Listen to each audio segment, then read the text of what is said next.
Ugh, this is horrible, Max. Ugh, I'll wash my hands after this. You right, Max? This what you want? Go on then. Go on, you take it. Have fun. Enjoy.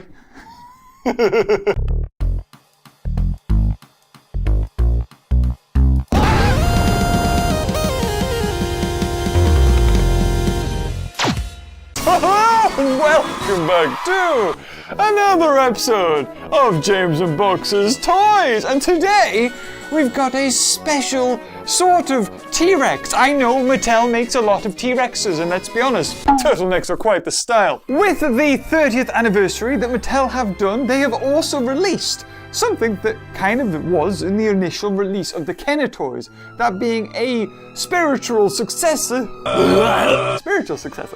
to the red T-Rex from Jurassic Park, but presenting it is, of course, the beautiful assistant. No, that's the wrong one. No. It's funny. No, that's the wrong one. It's the one in the packaging, not the one that's like 30 years old. Yeah, you want it. Thank you. See what I have to work with here. Good work is hard to find. That's the one. Now give it here. Give it. Hurrah! And here it is, the 30th, I think it is, anniversary. Oh, maybe it's not the 30th anniversary, although they say up there, JP30. They know what they're doing. The red Tyrannosaurus. Alright. Go on.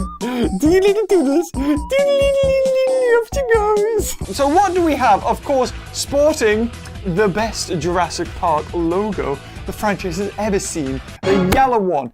Doesn't get enough recognition. Sick of the red one. This one is perfection. Anyway, let's have a look. What do we get? Well, we have, we'll get into the T-Rex. We'll just look around the box. Of course, very reminiscent of the vintage red T-Rex. And of course, it is supposed to be as of that. If we look at the back as well, you've got a lovely sort of diorama or, spectacle picture of the T-Rex in action, which was, of course, what Kenner used to do. They used to have their action figures or the toy on the back of the box in an environment that the kid obviously wouldn't be able to recreate, but it just made it look cool, and really a kid all it needs is that to have the imagination to bring it to life. Real feel! And then in every other language under the sun, except for Japanese. That's where you put the da-dun. Realismo Electronico. I like that language. Whitney-o, could you pass me the cereal-o? And I'd like to have it for breakfast-o. Thank you. Oh, Tyrannosauro. That's that language with the O again, isn't it? Everything with the O. But also at the bottom, you've got what is also in this set, this 30th anniversary, that unfortunately distribution in the UK, this is the only thing I could find. I would have bought the rest of the 30th anniversary if I could have. And I think Mattel have sent me that back in Japan, but I won't know until I get back. As well as seeing the other dinosaurs in this set sporting wonderful BDSM. Look at the Gallimimus. He's got handcuffs on with his mouth muzzled, and so is the Dilophosaurus. Even the baby Triceratops is getting in on that stuff. Anyway, enough of that. Let's take this Jurassic Park fossil out of the box. And here she is! Tell you what, it definitely feels different. Very different to what I'm used to. It's almost like it's not hard plastic. Oh, that's good. That's a nice... It's bendable? Oh my god, I didn't think it was bendable. I thought they would have just put rubber on top of solid plastic and be like, oh, well, there you go. But actually, wow, you can oh no, you can't, can you? Oh, okay. I thought for a minute there, can you pose the tail a little bit? You can, it does actually have like joints in the tail. Oh, that's great. At least with the left and right, it seems to have some sort of staying power there. Right, what else we got? If we open the mouth, can it eat things? Oh, they added the thing. Although, saying that is very small. I don't know what you're going to be able to put in there and then... But let's try an Owen Greedy! What about a Claire? You know what? Claire is the villain of the Jurassic World franchise. We may as well get Claire eaten. You almost had it. You almost didn't release the dinosaurs into the wild, and then you let the stupid little British girl do it. Ah, get in! Oh, that was way easier than I expected it to be. Well, how many Claires can fit inside of the Jurassic Park T.rex? So what can we do with the head? I mean, what do you not need to do? That's beautiful. I just hope that it's solid enough that in maybe a year or so's time, or, you know, when a kid plays with it, it might as well be a year or so's time, that the head doesn't get loose and sort of, I don't know, do some weird droopy thing. But this is amazing. It looks so good. Even down to the airbrush spray on the bottom. Are you electronic? Do you have the button on the top? Oh, but do you have multiple sounds? Okay, that's 2.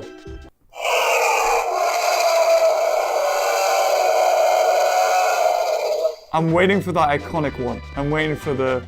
Well, it could be 2. You know, after it's destroyed the Ford Explorer, thrown it off, and it looks at the camera and goes, ah! Well, that's close enough. I mean, I remember being a kid and I would have a dinosaur toy like this. I would wait for it to get to the good one. And then, you know, when you're playing with it, then you go, ah! And it would do the good one. Gorgeous. This is top notch. I can't knock this at all. I mean, even at the side, if it's a thing, I assume they still do it because there's that little app thing that you can do where you scan the dinosaurs and you've got it.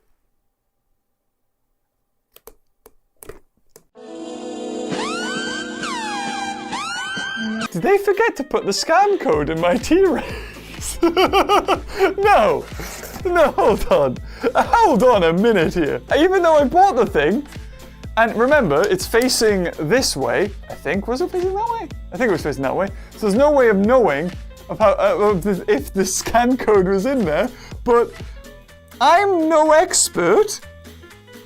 But that leg doesn't look like it ever had any adhesive stuck to it at all.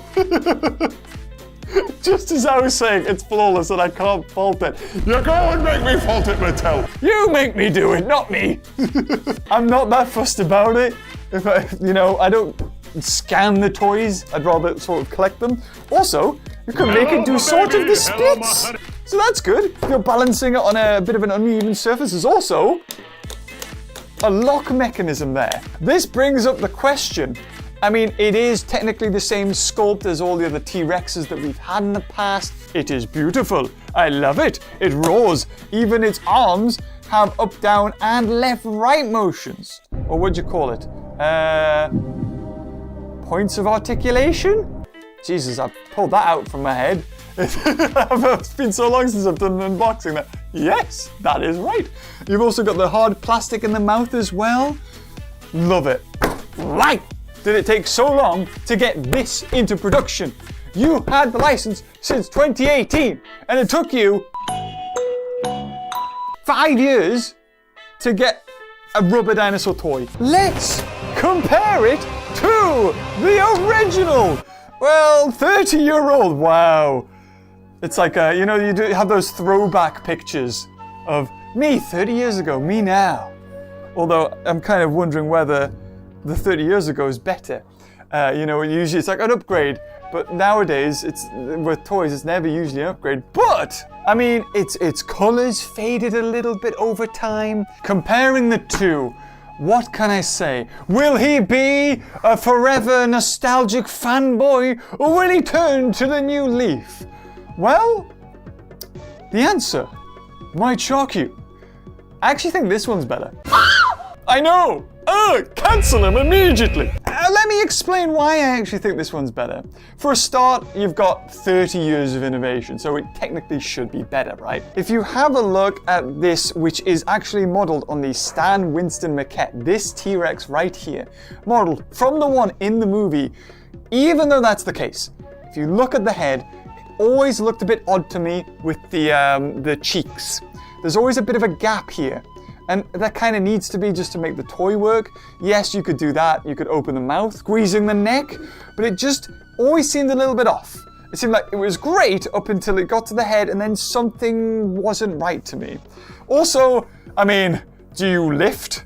Look at that wide spread. He's ready to do some shoulder raises or God knows what. And they did keep it authentic because even the original Kenner from the 1990s didn't have its fingernails painted. So I can't really knock off any points for that because you didn't have them either. And not only that, but it has the, you know, the colossal feature, and it's basically just the bull T-Rex from the Lost World Kenner line because you can get stuff out from the bottom. It has so many extra features that this one didn't. And if I'm gonna be honest, I would rather have a head and a neck that I can move in any like rotation, but also keep the mouth open at the same time. Like I could make it roar and go up and down like that. With this guy, you have to squeeze the neck and then you're like, yeah. Basically, this T-Rex here, it doesn't seem really fair to compare it to this thing because there's just no competition really. This will always have a soft spot for me. It was a T-Rex that I never had as a kid, but I remember seeing and going, whoa, that thing looks amazing. The color scheme of it being red, maybe it's like the novel, maybe the novel T-Rex was more red. But Steven Spielberg decided to not make it red, which makes sense, I suppose, realistic. Anyway, but this thing right here, I don't think I could have asked Mattel for a better thing. Even if they reproduced that exactly, I would say, well, could you not have done something different? But they've taken their T-Rex. There's no mistaking. You see this T-Rex, this head sculpt, this body, the ginormous feet, which this thing did not have. So maybe lose points for that. Where's your tiny toes? If we're talking about my favorite T-Rex model ever, get rid of you, it's this thing. Now this was the improvement I felt of the old Jurassic Park T-Rex. This being the Thrasher, or Thresher, I don't even know what you call it really, T-Rex from Lost World. You could shake its head, it could keep its jaw open, it had a mechanic so it could bite, even though it kind of doesn't really work now. Its paint scheme was beautiful. I don't think there's a comparison to be made. This thing is still 10 times better. I don't care if this thing can eat and then take things out of it. I've got nostalgic, and not only that, but its fingernails are even painted. Can't argue with that, can we? So in conclusion, how does it compare as a product on itself, or even comparing it to, you know, its predecessor, what it's based on? I can say hands down without a shadow of a doubt, including all the T-Rexes I've unboxed on the channel, this one is by far the better. Whether you're a fan of this old one or not, this one takes everything that made that one great and turns it into something new and better, and keeps all of the style and everything that Mattel gives us these days. I can't fault it. And if you, too, have enjoyed this video, like I have actually, this has been a load of fun to unbox this one. If you have enjoyed this video, leave a like, and until next time, I'll see you later. Bye-bye!